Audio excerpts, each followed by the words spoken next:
Bride নাকি পুতুল একদমই ধরতে পারবে না। তো চলো আজকে তোমাদের সাথে এই আমার পুতুল ব্রাইডের গল্পটা শেয়ার করি। হ্যালো, আমি মেকআপ অ্যান্ড নেল আর্টিস্ট বর্ষা। আমি আবারও চলে আসলাম 18ই নভেম্বরের সেকেন্ড কাজের ভিডিও নিয়ে।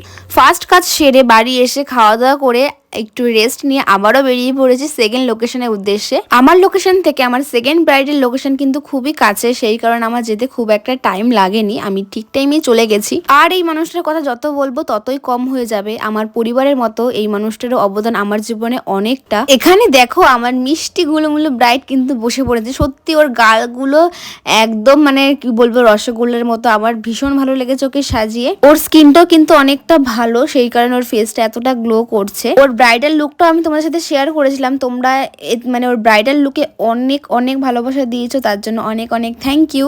সেই দিনের ভ্লগও আসছে খুব তাড়াতাড়ি। আর সরি, আমার কাজের ভ্লগগুলো তোমরা অনেক ভালোবাসা দাও, কিন্তু তোমাদের সাথে সেই ভ্লগগুলো শেয়ার করতে অনেক অনেক লেট হয়ে যাচ্ছে আমার।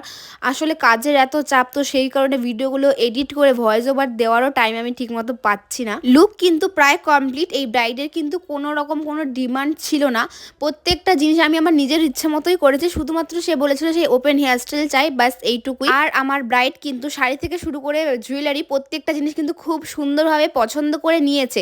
একটা বেস্ট লুক পেতে গেলে কিন্তু শুধুমাত্র মেকআপটা হলেই হয় না, পুরো আউটফিটটাই বেস্ট হতে হয়, তাহলেই লুকটা কিন্তু সুন্দর লাগে। আর ও প্রত্যেকটা জিনিস খুব সুন্দরভাবে অ্যারেঞ্জ করেছে।